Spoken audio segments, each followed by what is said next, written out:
All right, welcome back. Back for Beard Banter episode 16. I'm here with a good friend of mine, a new friend of mine, but a good friend of mine, Tommy Vaughn from Central Technology Solutions.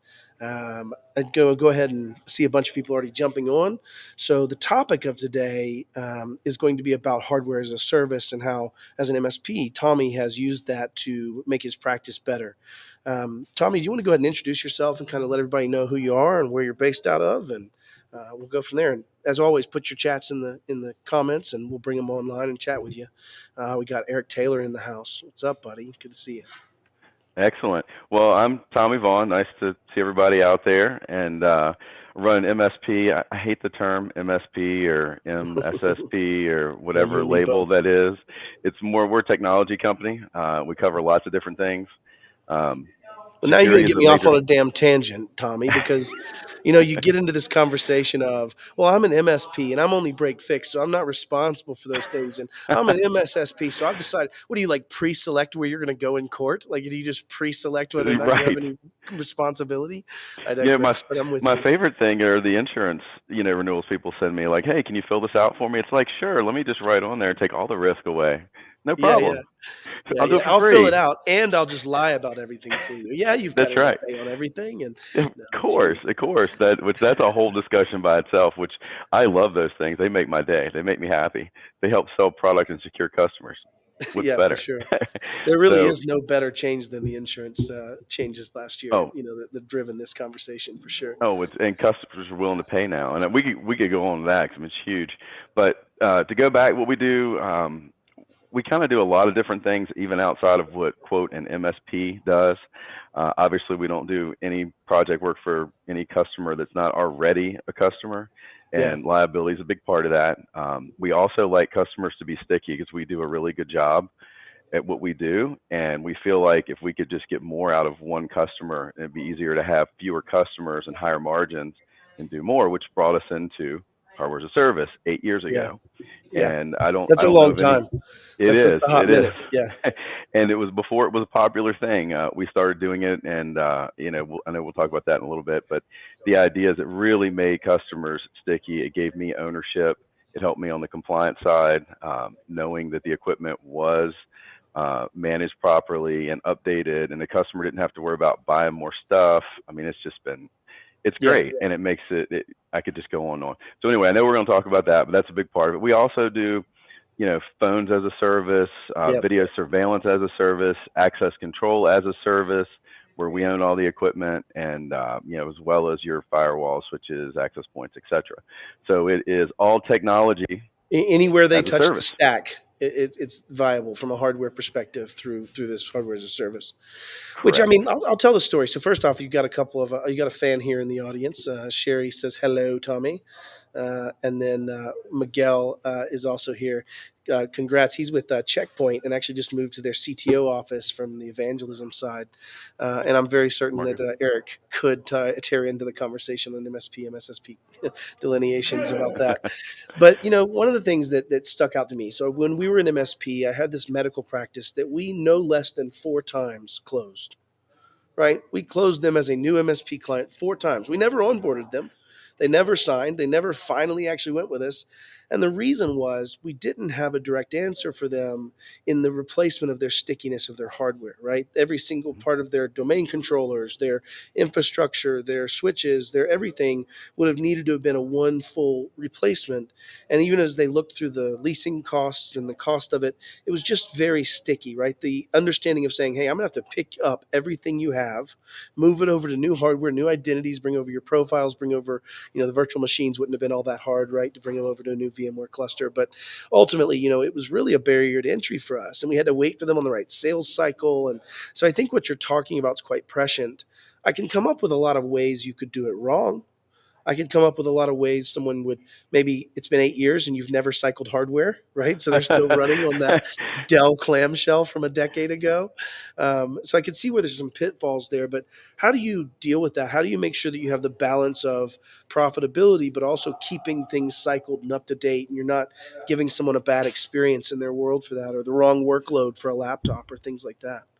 Right. Oh man, those are so great questions. Thank you for lining that up. Right.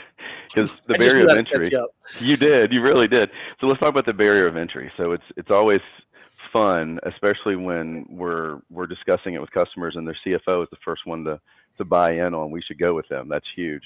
Yeah. But when you think about the barrier of entry, they're looking at whatever the equipment cost is plus whatever your margin is, right? To buy it all, then they have to own a depreciating asset, right? So Right. then The that money they CapEx, could be if you will. Right. correct, the capex first, yeah. So they have to own it and then depreciate it over time or whatever. And of course, we know technology when you buy it isn't worth what you paid for it right after we install it. I mean, it's just Right. what it is, changes.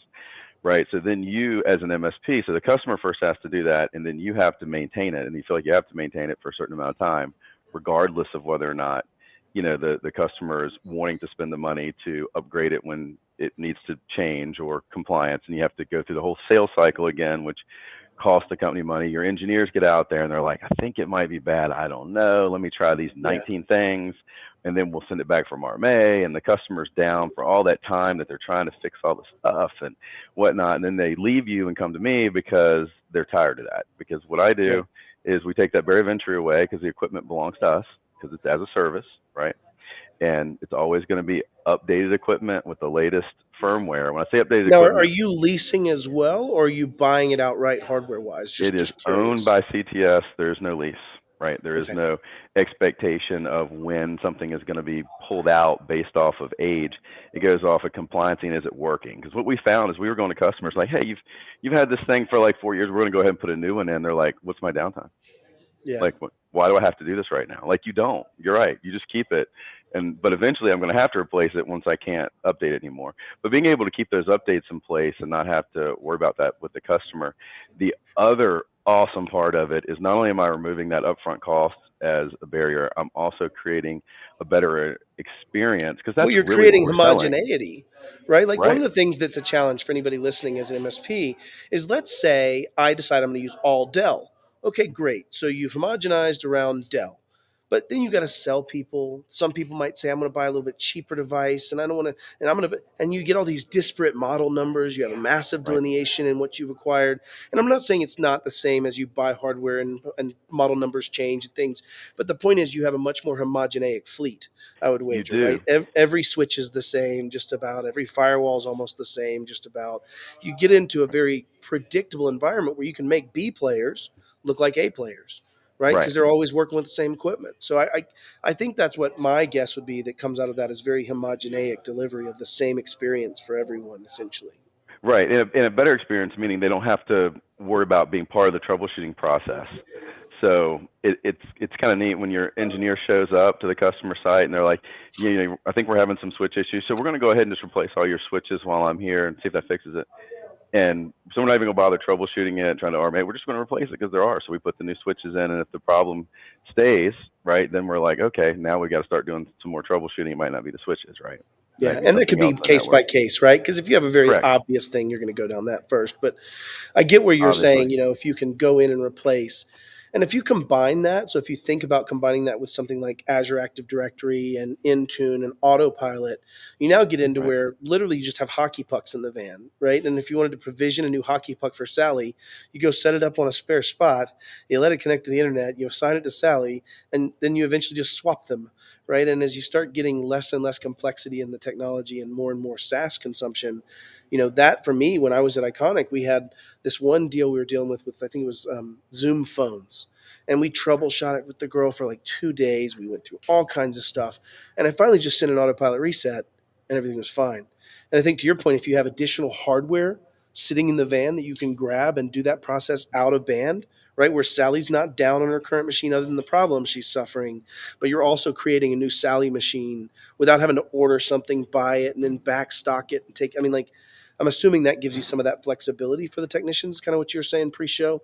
It does. It absolutely does. And then the other, I think, big part of this is, when you go to support, you're trying to line up a time to be on the phone with Dell or Aruba or whoever Stream, whoever you're working with, try to troubleshoot their hardware, and the Yep. customer then gets a bill from you, and they're like, "Wait, I bought that switch from you. Why am I paying you to support it? It's been a year, and it's like I don't understand." Yeah. And so that's been a big one as well, for customers not to have to be. We're taking that out the equation because any little thing, we know that if something bad happens, they're going to tell 10 people. If something good happens, they're going to tell one. So that experience is what we're selling. So when something does come up, like Windows sends out an update that ruins everything, like print nightmare, then Mm. that's the only bad experience they have, not from the switch or the PC that we provided or any of the other things Yeah. that we're doing for them. So we really try to take a look from the customer's aspect. Them being down costs them dollars, no matter what it is, and generally try to figure out what that is. But the hardware as a service, you're not having to buy it. We're maintaining it. We're owning it. We're replacing it. We need it to be up and working so that you're happy. So it kind of makes it a win-win. We're in it together. The good news is the longer it's in and working and the less we have to do on it, the more profitable we are, right? So it's Yeah. not the customers we're having to charge them for everything all the time. We're providing them a service. They need a network that works. And some customers, when we have a dentist office, is really great setup, 25-ish computers. And they finally, as everything came out, they started doing hardware as a service to now everything, every computer, phone, access point, Do you switch, do that in router, an all of it. agreement format, or do you do that We on a do. month to month? So here's what I'll do for customers. I'm all about agreements, so you get better prices with agreements, right? I think it's good, but we'll go in as a 1 year, depending on the customer, and say, here's your 1 year price. But I'll tell you what, you go into it, you get in a month or two, and you're like, you know what, I love it. Let's do the 3 year. We'll just sign the 3 year and get your price down, right? Because Yeah. that obviously is a return on the investment. And the 3 years is 3 years of service, because remember, you still own the equipment, we still own the equipment, so we still have to maintain it. And there is, Yeah. obviously a cost to that, especially as Microsoft continues to upgrade XP to 7, 7 to 10, 10 to 11. So there's a But whole 11's the process last there, one. They're done. This is it. It's monolithic, right? Like we're right? no, no. Right, yeah, right. It's all done. I mean, it's just cloud. It's virtual desktop, right? So, What are some of the but biggest objections you get when you come in to talk to someone? If you bring in the CFO, the engineer, the compendium that's making that decision, what kind of objections do you run into for that? it depends. Like you said, the job role. It's very obvious who's going to ask what when they ask questions. Usually, it's either the IT person. I want to own it because I want full access of everything. Yeah. I mean, I get that. That's fair. So then it's like, all right, well, we'll do that, but you own and responsible for all the updating, downtime, whatever other issues related to troubleshooting that, managing that, setting up VLANs, whatever. Because I hope people aren't putting dumb switches in anymore. But Oh, anyway, come on. right. They're So not if you want to hackable. own that, you can do it. You can buy it from me. You can own all that responsibility, Yeah. and you can work on, or you can neglect your switches and get hacked because you haven't updated them, or you can let me and my management team manage your switches, manage these switches we're providing you, and if you So ever outgrow it, we'll grow it. So that's usually I want to own it thing, and the right. CFO is already like, all right, so if I own it, so how much per month? Yeah. And Like if I own it, it's a immediate, capex, right? You speak towards that as well. You have this capex v opex right? conversation, which you could do Versus in a this, lease yeah. too, right? You could accomplish the same thing in a lease in some ways. You can Uh, for the cost of the equipment, which you can is the ROI of ownership, right? Because if I own it, you don't have a possible cost because the switch failed, and now I got to work on replacing it, right? Yeah, yeah. Eric says, listen, he identifies as a dumb switch today, so like, stop picking on him, Tommy. I didn't think he was a dumpster. I thought he was a hub. Isn't there a difference between hubs and Oh switches? man, that's funny. No, no, there's no difference. They're identical. They make no They're difference. absolutely identical. That's right. One doesn't repeat the other at all. I'm being Like facetious a bit.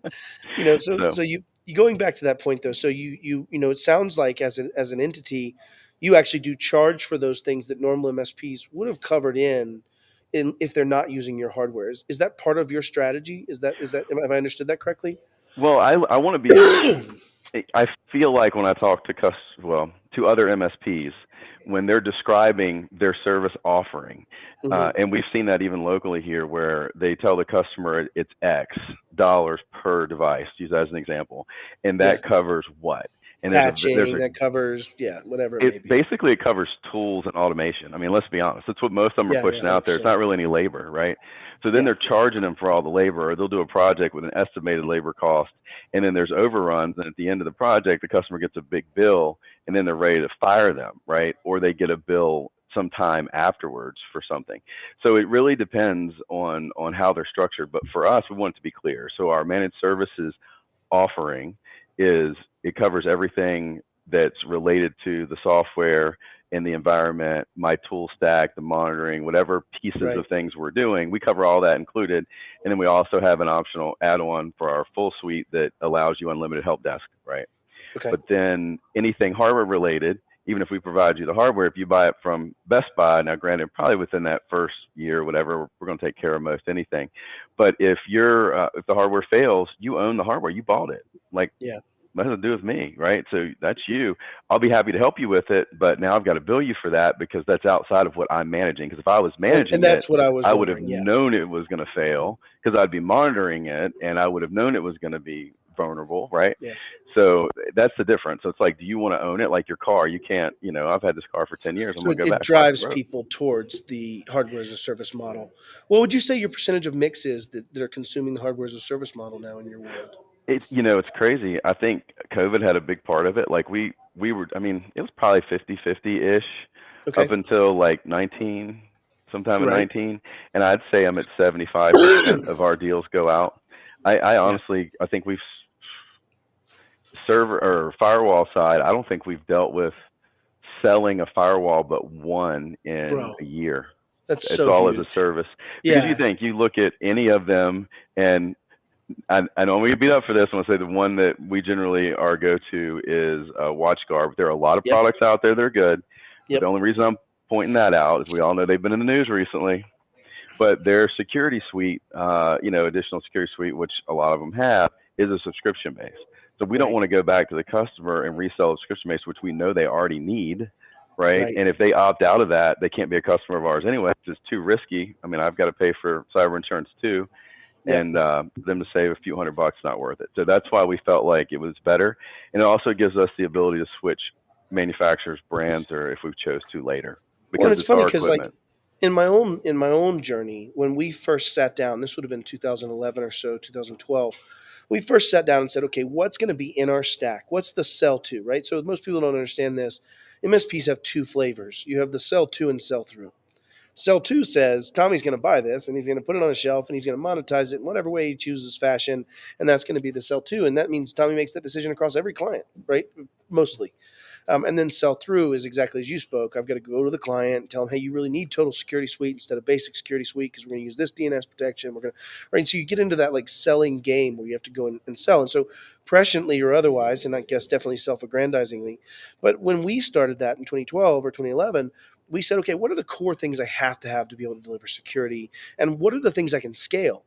And if I had to learn Meraki and Sonic Wall and WatchGuard and Checkpoint and FortiGate and then have my technicians be proficient in it and have any degree of efficacy, let alone getting into the security conversations of having one massive block list that you apply or one centrally managed firewall location that allows you to act quickly, right? Like I remember this, and this was back before centralization. We were a WatchGuard shop. That was one of the things we put in our stack, right? We put the WatchGuard in our stack. So in a way, we were kind of doing hardware as a service, right? I owned the right? firewall. I bought it. I didn't sell it to them. I put it as part of my monthly cost. And so we were doing that. We just didn't do it completely across the board, right? We didn't get into the PCs and the servers and those, but we did do, the firewalls. We didn't touch the switches. Um, oh, it's great. I'm going to get back to this question from Erica in a second. But when we were doing that, we didn't know we were doing it to aid in security. But now, if you flip the lens and you're looking at security, having the same product everywhere means I can patch it the same way. Mhm. I know the same vulnerabilities. I know the same ways we work with it. I know the same nomenclature for rules. I know how to service it. So it sounds like you've just taken what I was doing in my stack, quote unquote, which included Right. firewall, backup. I had a certain endpoint protection. I had a certain. Everybody had that stack. We just went a little further into the hardware side. Like I would put a server on site with Veeam on Mhm. it. They could run VMs if it needed to. All firewalls are good. I love Michael for this. I don't know if you've met Michael before, but fantastic guy. In fact, the first time I ever met Michael, I was in a presentation and somebody said the word breach, and he was actually wearing a what was it? It said it was a play on beaches, breach patrol. And I said, Love it. listen, don't use the word breach. And Michael comes up to me afterwards. It was very polite and kind of also just kind of a little challenging and says, listen, Matt, Why would you say that? And it was great because he was asking to understand. And I said, listen, if you're not willing to sit on the stand and defend the statement of breach be not breach in court in front of other people, you probably shouldn't be the one that makes that decision, right? To say it. And it was just a great conversation. But Michael runs an amazing, SOC as a service company that, if he wasn't on, silence, everything else I love about it. But his statement was during that same meeting, all firewalls are good. It's the operator, right? It's taking something that does stateful inspection or does the things you need it to do, and then crafting it to be an aid in security. And ironically, it's at a time where people aren't behind the firewalls anymore, right? To that point. So, Michael, it's great to see you, brother. Um, Yeah, absolutely. and Yeah. and then make off Mafka. It's Mafka apparently. Mafka. Yeah, Mafka. Make all firewalls great Great again. again. Yeah, yeah. And then a question from Eric says, Tommy, have you got to the point where you're only offering a single service package where the prospect either takes it or leaves it? Right. Yeah, So Michael hit that's it a right. good It's an question. IT incident, 100%, Michael. You and me, buddy, kindred spirits, brother. It's an incident until proven otherwise. Everything is an incident. So it's funny is we've had multiple conversations just on that one thing, right? It, we don't. Nobody ever got hacked. There was an incident, and how we report on that incident is what matters. But to go back to the first question, as it relates to do we leave it, take it or leave it, one offering, we have what we call the CTS way, level one. So it's basically, to give you an idea, it's kind of similar to a NIST or basic control 8 kind of way that we do business, and the customer has to agree to that. In other words, you're not going to be able to save stuff to browsers. Like, it's physically not going to happen. Like, there's certain things that you're going to have to agree to, or you can't be a customer of ours. It's not Yeah, worth it to us to risk it, right? So you either got we to be had those serious too. about it or not. So that's the number one thing. And then after that, it's pretty custom. Like, we have our recommendations or what we want, but if somebody comes in and says, "Hey, we don't want that watch guard, we want to use Meraki," that's no problem. We're a market dealer. We'll be happy to help you out. Yeah. So Do there you get are into options. setting the expectations of what that delineation costs them, On the right? Like first in call, yeah, true methods all the way. Gary Peak is the yeah, man. me and We have Pika, that yeah, for sure. conversation. Yeah, it's like, all right, Mr. Customer, I know that just so you're Peakonomics. sure, this is what it's going to look like to start, and that's just what it is. And you Yeah. know, it kind of gives us the ability to do what we're doing the right way. And there's a lot of different ways to explain that. But And it to lets you that point, sell them into perfect, right? Like they have to be within a certain frame of good, right. but it lets you sell them into perfect. And hopefully it happens as the hardware cycle needs to shift, right? So Like that's kind of the point. it is, and somebody mentioned earlier about the firewalls, right? Like it's the operator, right? It's how it's Yeah. set That up. was Michael. So yeah, so Michael, I mean, he nailed it, right? I mean, like he always does. But that's a good one because we've seen that a lot of times. We'll go in somewhere and they'll have a firewall in there, and it's not doing anything. I mean, it's Yeah. basically just Nothing basic. on at all. It's All literally outgoing just ports are just NAT. open. It's Just NAT. Yeah, NAT. that's That's it. it. It Yeah. got you internet. That's it. Yeah. So we found value in that. So all of our engineers immediately are out there. We have a CTS way, right, Yep. which is our basic, which again we pulled from NIST and control. Like that's where we start, and from there we can customize and build onto that, and tighten things down even from there, depending on what compliance you're trying to meet or what level of security you're concerned about. Yeah. But yeah, I don't think any firewall that set it and forget it is not secure, in my opinion. It's definitely not adding much value. Let's put it that way. Right. Shiva asked, "What's the onboarding process or SKU look like to get to being manageable?" So bear with me. I'm going to answer this one. Kind of how I looked at it, and I'd love to hear your take on it. So in your model, it looks like if you said, "Okay, this client is within X parameters." I'm going to bring them on and let them know that they need to be moving towards this, right? That may be the point. And so, like, we had certain things that were breakers, not necessarily enablers. Like, I would say if you were physical and not virtual yet, we weren't going to get started until we could do a project to remediate. And so, a lot of our stuff was like, where do I have to do to get them manageable? And that Hmm. might be a project. And then after manageable, where's the perfect come in? And that might be strategic, right? So you have these gaps between. So how do you answer Shiva's question of what's the onboarding process to get someone manageable? Right. That's such a good question. So we used to do the whole go out, do all the scans, do all the stuff, come back, try to build this huge thing, go back, present it. I've got 40, 60 hours between all the different people in it. Yeah. And then we give them the price and they have a heart attack and fall on the floor, which is why I love economics. So what we do, and I think it just sells perfectly. We go in and we're like, I don't know, walk into an attorney's office and say, I hate my wife, I want a divorce, I want an exact quote on what it's going to cost. Mm-hmm. I It's mean, not it going to doesn't happen. work that way, right? So the same Yeah. with professional services with us. So we're like, I've it's this tried six much a times. user. Yeah. Right. So that's something we look at. We're like, all right, this is how much it is to be once you're manageable. This is our cost. And Yeah. then if you choose to sign this, we're going to come in and we're going to find out what those things are that we need to do to get you there, and we're going to put together a plan. It's not overnight. Yeah. Most of the time it's at least 90 days before we can get you to where we want you, before you're quote manageable, and then we'll have a time frame depending on where they are to get them to what we call the CTS way. That's level one. Like, this is what it's Does going a to lot take of to get this you come there. from the ideal client, though? I mean, I've been in your It office, does.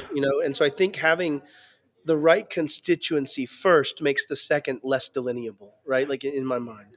So Sherry, who's actually on this call or from earlier on this webinar, she is absolutely amazing, and we are fortunate to have her. She's our marketing manager. She came in day one, sat down with myself and our VP AJ, and said, "Hey, what is our ideal client?" And we both looked at each other like, "One that pays us?" Yeah, yeah, Like yeah, what? yeah. One What are that we? writes a check and does it That's on right. time. So she taught us so much. So what we did is we looked at our best clients. When I say best clients, it's not by dollar. It's like Like, we're the right who fit, makes you they're feel good? Who trusted. makes you smile? That you are doing a good service for, and you're making their business Right. better, and they like you and respect you and trust you. Right. And they need us and we need them, and it's a fair thing. It's mutually beneficial. So what we did is we looked at all that and we came up with what that person would look like, most likely around this age group with around this education, does this much stuff on LinkedIn or whatever. Usually it's kids, like this whole thing about them personally and the whole thing about their business. Like Yeah, between this much revenue and that much revenue, this many users and that many users and this much budget, like just the whole thing. So when we do bring clients in, or when we're talking to them, we're looking to see if they line up with that ideal client. And if they don't, we walk. If it looks like too yeah. many flags, we're a 24-hour shop. We need 3-minute response times on every ticket. We're like, We can only be sign up. down 0.0001 Yeah, per we hour, and we we could don't want probably do HA. We're that. not doing high failover. We're not paying for any fancy Right, hardware. Yeah, yeah, yeah. right. Where the So, expectations don't match. but having an avatar ideal client is absolutely a must. That was kind of So, cool. I did like seeing yeah. that in your office. You had three little vignettes of different perfect clients. And the reason I brought that up is if you started focusing on those clients, they're much more apt to look very similar in the way they go forward and the way they take your advice. I think that's a pretty smart social science on that. I did get a quick class on like how you become a hacker. It's apparently just step one, Google passwords. Good to see you, Colin. I love you, buddy. I worked with Colin for many years. Um, and then, Shiva follows up and says, "Do you have a rip and replace mentality as it relates to onboarding?" So, Tommy, that one's definitely directed at you. Right. So we absolutely look at what the customer's equipment they have in place, and we make sure that if it is under, still manufacturer support, unless it's failing, we don't push them to replace it. We let them know that when it comes time to replace it, this is what it's going to look like. And then when there is an issue or we think it could be from that, then we point out like, hey, before we go down this road, do you just want to go ahead and do this now? I mean, Yeah, you got to do it anyway. We're getting close to it. So that becomes part of your virtual CIO path. But that's what we try to do. We don't just walk in and rip and replace unless it is, which I was telling a story earlier, and I don't mind telling you guys that. We actually had a customer, and it'll relate to this. They came to us for about a 150 seat phone deal. okay. And we started looking at it. We're checking it out. It's like, all right, this looks good. So the CEO, the IT director, and I think it was actually someone from their marketing team was here. So we sat down, looked at everything. Then I asked him, I said, what kind of switches do you guys currently have? And he's like, oh, don't worry about the switches. We got them off of eBay. Switches don't Even fail. though, don't worry about the switches, comma space. I'm about to buy phones from you. Right? I'm Let's just about to put that in buy, perspective. right. Right? Like I'm about to send very, very packet sensitive data that can't get out of alignment. That's UDP over something. No, no, don't That's worry about right. the That you switches. can't packet check either. Like, it's Yeah, so anyway. Yeah. So that was the conversation, and I looked at him. I'm thinking to myself, like, that doesn't sound real good. And I said, so the CFO was there, and obviously it's as a service with us. Our phones don't have to buy phones. The phones come with our service. Our phone service we're yeah, CLEC as well. But so anyway, I was like, well, do you take payments by chance at your organization? And the guy's like, yeah. I said, you realize that part of compliance is making sure that all the equipment is still under manufacturer support. Yeah. And he looked at Got me. patches if there's a security Right. vulnerability. That's pretty And I much was it. like, we can talk about our hardware as a service where you don't have to buy anything. We can come, replace all the switches and firewalls and access points and do all that for you. And we'll manage that. And that way you can manage your third party software or whatever else you want to do. But we'll Yeah. manage your network gear and we can manage the phones because all the support for phones is included. And this way all your network support's included. And the guy just kind of looked and looked at the CFO, and the CFO looked and said, let's go ahead and get a number on what that would look like. I'm like, yes. Yeah. So now they're Yeah. more 100%. concerned about buying or getting the hardware as a service and then the phones because they know that'll stable out what their networks look like. But Yeah. having a CFO buy into that, removing that barrier of entry with that big cost, and then Yep. also the ownership of it, and it also not being a capex, they can spend that money on something else. Well, and you It's just kind a of take some win-win. risk, right? Like you as an MSP doing this are taking a smidge of risk in the sense that you're going to hold hardware that if you can't get people paying the service cost on, you have a depreciating asset that you have spent money on upfront as capital.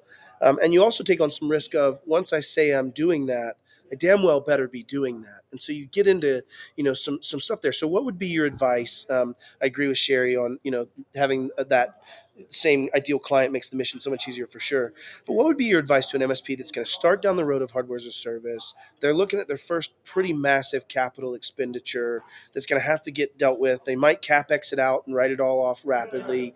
But what's your advice there? Like, how do you not get punched in the face doing that? Right. So, and I'm really glad you brought that up because when I talk to people, that's usually the first thing they're like, I couldn't hit cash flow like that, especially if it's anything significant. And 8 years ago, we were in the same boat.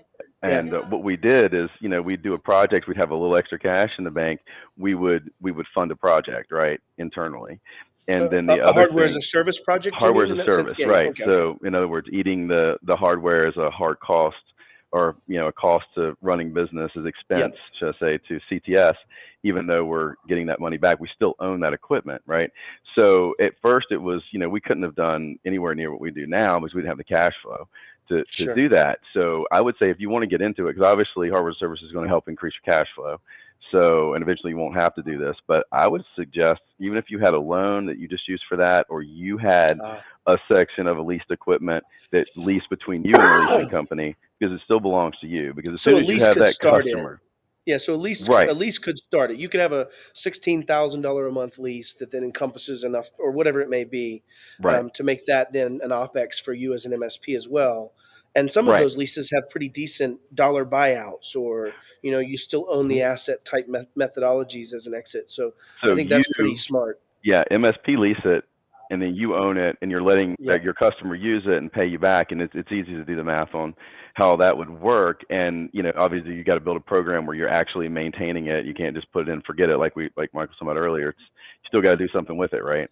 So Yeah. there's a process, but once you figure that out and get it in, that's a good way to start. And then fun stuff as you do projects and the little extra cash So in the is business that fund your advice own. basically start small? Is that essentially what that point is? And get robust processes, build it in, get It those is. things in place. Yeah. So, because here's the other side of it too. If depending on how you do it, and that cash flow starts to build because that equipment, you're still getting paid for. Yeah, Residual paid for right. on something Even though that it's theoretically, it's a little bit, but yeah, that stuff will build, and then you're able to do a lot more, and cash flow becomes easier to manage when you have a bigger one. For us, it grew and grew and grew and grew, and then we're probably 75% of what we do is in the hardware as a yeah. service But I space. imagine even So at it's great. 50% of that, you run into that. When does the mentality for the technician shift?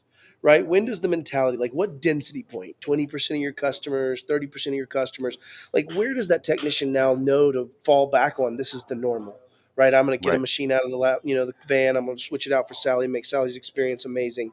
Like, what does that density shift happen? Do you know I when that mean, was for you? so with our agreements, once any customer that was hardware as a service like that, you as a technician, you'd be fighting over it because you knew you did not have to be. Nobody wants to sit there and be You don't like, have to "I'm sell the hold on, I hardware. know your Yeah, yeah, system's yeah. down. Let me try to Yeah, fix your 5-year-old Dell and not charge you $500 and the computer's yeah, worth that." yeah. So it's like I mean, it's I didn't even immediate, think about the technicians fighting for the right client on that size of right? things. That's funny. I mean, think if you That's wanted, I good. mean, I did as an engineer when I was out in the field doing more of that. I mean, anything that was a good client, I was all about it. Oh, that's nice. Just a cheeky response. Going back to firewalls with no rules. Touche, Colin. Touche. Colin's not wrong. Like there certainly is a time in my career where the firewall was a brick, right? And everybody learns and grows. But yeah, screw you, Colin. I love you too. He's So, not wrong. but That's firewalls awesome. are the bring your own device thing like we were talking about. There's so many different pieces of this that you Yeah, now have to manage, and how you manage it and what you're doing. The more stuff that you can own, the stickier the customer is. You get them in the cloud, you get them in Azure. I mean, we love that. And then the little bit of hardware they actually have to have. We even do battery backups as a service. It's us. nice. And Yeah, that way our guys show up. We're here to make that customer back online ASAP. You know, yeah. downtime, troubleshooting, not their problem. That's my problem, and I want to make it right. So it's customers and engineers love that. So here's a cool corollary, and you and I see this very similar too. So I'm going to make a little bit of a leap of jump here. So if the argument is that because we made homogeneic hardware, homogeneic software, everything's pretty much the same as far as how we're going to manage these machines and these switches and these firewalls and these things. And the argument is because of that normalization of variables, it's easier to support. I have a better experience. Well, I think the same exact argument exists for the software and identity side of things too. Hmm. What used to be Active Directory and then I have to be on AD Forest Function 2008 or 2012 or 16 or 19 or 20. And then I have to, all of that non normalcy, all those variable delineations that you're trying to manage becomes Active Directory from Azure, AAD. And it Yeah. becomes an exchange server that used to have a C drive and a D drive, and one of them had to be spinning platter, and the other one needed to be faster, and RAID 10, and the other. Like you get into this like world where those variables get so normalized that if you combined what you said was what little hardware they still require, the remainder of that piece is really the normalization of the identity side and normalization of the consumption side. Have you gone down that road yet? I know you were a vanguard, kind of on that Azure Active Directory bind. You and I have had some great conversations about that separately. But is that something that also is kind of a corollary in delivering great services by having those same kind of systems? Absolutely, it is. In fact, having go back to our CTS way, and we have a new thing coming out that I'm not going to speak on, Sherry. I know you're listening. Operation Titanium Shield, but the idea is that same thing. Yeah. You've got to have it, especially with all the bring your own devices, identity management, you know, password management, two-factor, YubiKeys, FIDOs, whatever you want to call it, like all the different pieces, your badge access on your computer with your Yep. Rapid ID, which we work in all of those areas. And you And serve some highly secure government space as well in Virginia, as I understand it. we do. We 24 states. absolutely Yeah. do. Yeah, we have some, which honestly kind of helps us as we see that coming, because we know as the government puts these regulations in, like we just saw with reporting stuff and Homeland Security coming in, and I mean, it's soon. There's going to be, and I know we've had this conversation. Just like a plumber has to get a plumber license to be a plumber, so there's a basic. With Mhm. us on the security side, at the Department of Criminal Justice, we have to be registered. The business has to register. We have to register with this. It's life safety. There's a bare minimum to barrier of entry in the market, and I'm hoping that becomes something for IT companies, because customers don't see or know what they don't know, and then Yeah. they're taken advantage of because the IT company is just trying to sell them some tools and not manage them in a firewall that sits there. Yeah. Versus they look at us and they're like, "You're overpriced," and it's like, actually, I'm priced considerably less than the market. You're just not getting the services you need. So I think that identity side is going to be huge, because it Yeah. carries over. I mean, you look at a company, and I'm not picking out companies. I'm saying as an example, like a LastPass, who offers a free version, right, for people to get used to at themselves, and then Right. they also offer it from an NSP standpoint to 5 individuals for each paid license from an organization to use privately. So I think we're going to see more and more of that. And I do want to point out that if Intune, yeah, Mm. that was Yeah, good. We needed I'm doing that. I'm doing a throwdown on that tomorrow, demonstrating how all of these components become intertwixt for security delivery. If you're a pure Azure Active Directory, pure Intune, pure, identity centric model, I want to zoom in on something for people that may or may not follow this. So let's look at two firewalls, right? Let's look at a firewall that is in the state where all outbound connections are allowed, all inbound connections are default denied, right? Traditional NAT firewall, no real Right. security inspection, no real anything else. And if I was going to put a block list in, I've got to sign in manually to one of 565 firewalls and place in a rule. That's the first picture. The second picture is I have centrally managed firewalls. I'm in a default deny all outbound traffic first and only allow what I say is good. And I'm managing that in a place where I can script that, and one change changes 565 firewalls. What a different security posture, right? So, for anybody not listening now, if I'm a bad guy and I want to attack as a threat actor and I get in and I get you to click this link, my link might not be on the allow list at all in scenario number two. It probably isn't, because it's a brand new domain that got created just to pwn me, right? It's a brand new proxy, a man Right. in the middle, a brand new, I mean, I'm building them right now for demonstration tomorrow, right? But if you look at the other model, I'm going to have, I'm going to be able to attack easily, right? Because you're not going to have any blocking, you're not going to have any inspection, you're not going to have anything that's looking at those things. And I think that's where people, don't realize that if you wanted to go to a default deny all, there is a massive workload to get there. And it gets smaller if you get to a very centralized allow list that you're able to manage in some cloud space.